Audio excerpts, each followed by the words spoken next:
The city always looked different at dawn. In those early hours, when the sky hesitated between night and morning, the streets felt honest.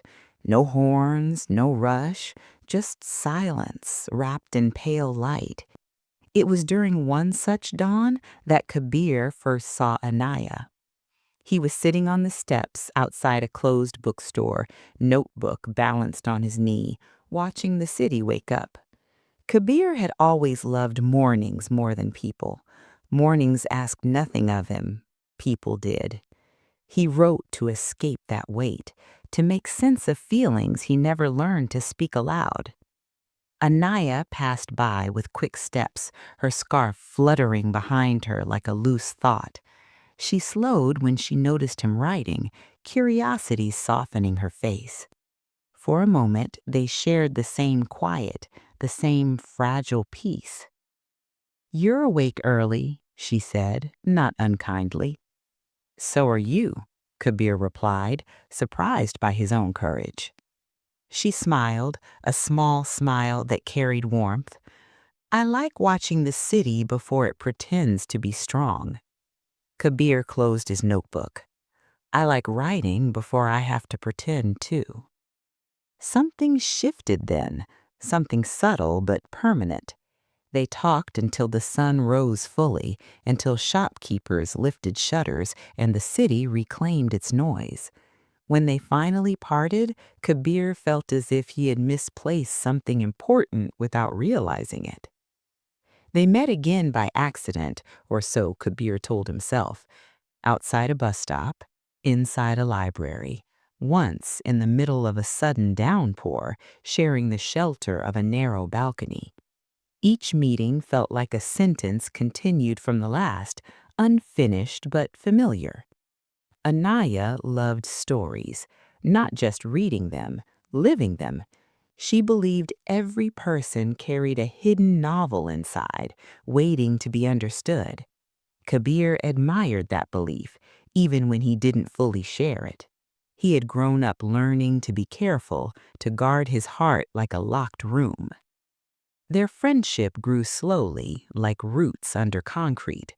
They talked about childhood dreams and present fears. Anaya spoke about her ambition to become a photographer, to capture emotions people tried to hide.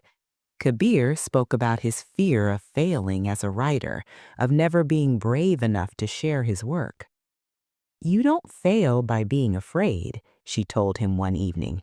"You fail by letting fear decide." The words stayed with him. Love did not arrive with fireworks. It arrived with comfort, with shared silence that felt complete, with long walks that ended too soon. Kabir noticed how Anaya listened, not just to words, but to pauses, to what was left unsaid. She noticed how Kabir remembered small things, like how she preferred her tea or how she always paused before crossing the road. The night Kabir realized he loved her, nothing extraordinary happened. They sat on a rooftop, city lights stretching endlessly below. Anaya leaned back, staring at the stars barely visible through pollution and dreams. "Do you think people are meant to stay or just pass through each other?" she asked. Kabir answered honestly, "I think some people arrive to change us. Staying is a choice."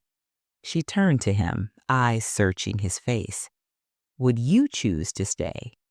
He didn't hesitate. "With you? Always." That was the first truth they shared out loud. Their love became a rhythm, gentle, steady, real. Mornings began together, evenings ended in conversations that wandered from laughter to silence without losing meaning. Kabir wrote more, better. Anaya photographed more, seeing beauty even in broken places. But life has a way of testing what feels certain. Anaya received an opportunity she couldn't ignore, a year-long photography project abroad. It was everything she had worked for. When she told Kabir, excitement battled guilt in her voice. "You have to go," he said, even though the thought hurt. You can't shrink your dreams for love. And you? She asked quietly. What about us? Kabir forced a smile. We'll survive distance. Distance, however, is not measured only in kilometers. It lives in missed calls, in unsent messages, in days when loneliness grows louder than love. At first, they tried hard. Video calls across time zones, long messages filled with affection. But slowly, life demanded more attention. Kabir struggled with deadlines and rejection letters. Anaya drowned in work and unfamiliar streets. Silence crept in, not because they stopped caring, but because they were tired. The day they finally spoke honestly again, the call lasted hours. I don't want us to become a memory, she whispered. I don't want us to hold each other back, Kabir replied. They cried without blame, loved without ownership, and made the hardest choice, to let go without hatred. When Anaya returned a year later, the city welcomed her like an old friend. Kabir watched her exhibition from the back of the gallery, unseen. Her photographs told stories of loneliness, courage, growth, and love. One picture stopped him completely. It was of a man writing at dawn, sitting outside a bookstore. Their eyes met across the room. Time folded in on itself. Later, in the same cafe where they once dreamed freely, they sat facing each other again. We changed, Kabir said. Yes, Anaya agreed, but we became more ourselves. Do you believe in second chances? He asked. She smiled, the same quiet, familiar smile. I believe in new beginnings. Outside, the city moved on, unaware of the reunion unfolding within its walls.